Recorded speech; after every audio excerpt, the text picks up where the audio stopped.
They're great. Exactly. You got any audio tapes out there hanging around? We're rolling.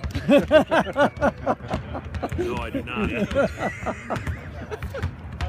Hey, Coach, this weekend you're going to face a team that we don't know a lot about down there from Texas. What do you expect? Well, they played extremely well at St. Louis last night, lost a close game at St. Louis. And Coach Hipsher does a great job with them. They're getting better every game. And, you know, this is the first time in a long time I walk into this building for practice coming off a home loss. So, you know, we're still kind of adjusting to the sting of losing on a home floor. So hopefully we can correct the problem and get back to playing the way we came home playing. Hey, Austin talked about a team meeting where everybody kind of had an open forum to voice what was on their minds earlier in the week. How important was that? And it seems like Ricky and Austin seem like that really went well. Yeah, you know, I think so. I hope so. You know, we're making a lot of little mental mistakes that you know, we may or may not have made last year, but because we had so much offensive firepower, sometimes it gets swept under the rug because you'd still win by 15 or 20 points and score 85 points and everything looked well. And making shots makes a lot of ills go away. When you struggle to score, which we are at times this season, then those little mistakes seem to be magnified. We have to do our best to try to correct them as quickly as we can. Both guys also mentioned that it's going to be a collaborative team effort to step up with the lot because you're going to be playing without a guy that has produced for you, at least offensively at times. Is that the way you look at it, that everybody's got to step up? You know, somebody's got to step up. We've had it before where guys are out for various reasons, and the next guy's got to be ready. And so, you know, I think they will be. And hopefully, you know, we have a good crowd in here tomorrow night on a Friday night. Have a little fun before Christmas.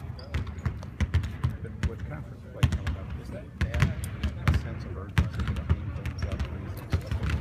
Yeah, you know, I think not only in the games, but in the practices we have left leading up to Big East play. I think it's really important that we continue to make strides and get a little bit better every day. And if we can do that, and it's really difficult to do during finals week, and I know I've said this to this group before, every year I say we're going to have a great week of practice during finals week, and it never happens.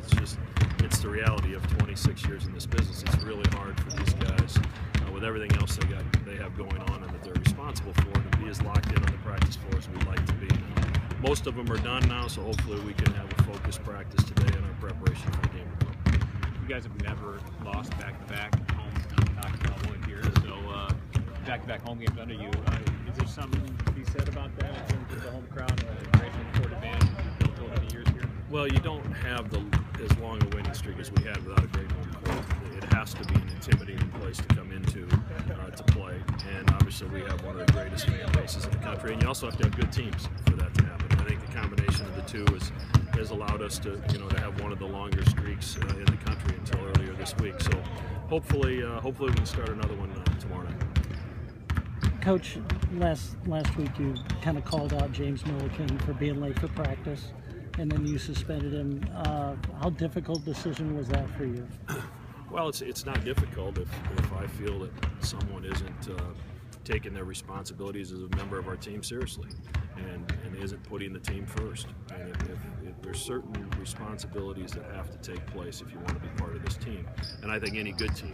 And at that point last week, James wasn't living up to all of our expectations. And you know, I have a hard time playing guys I don't totally trust. And if you break my trust, then you're going to have to take some time to earn it back. And hopefully James has had some time to reflect, and I'll have some more time to reflect as he heads home for Christmas.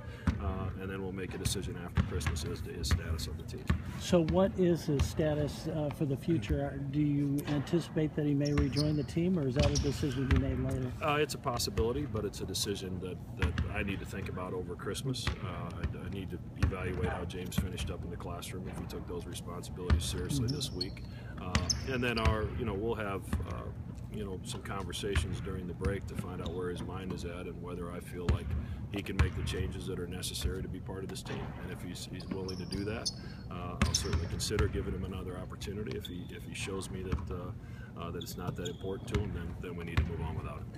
Talk about his lack of presence on the court. How is that going to impact when you lose a player who just led your team in scoring 2 games ago? Well, James is a very capable scorer, and he's making progress on the defensive end and was starting to kind of find his way. But you know, there's other guys that'll step up. You know, we played without Avery for 5 games and found a way to be successful. We played it without Grant Gibbs for 5 or 6 games last year. Ethan Rogge's missed time. So, I mean, it's happened in the past, and somebody else has to step up, and I fully expect that the guys in the locker room will be ready.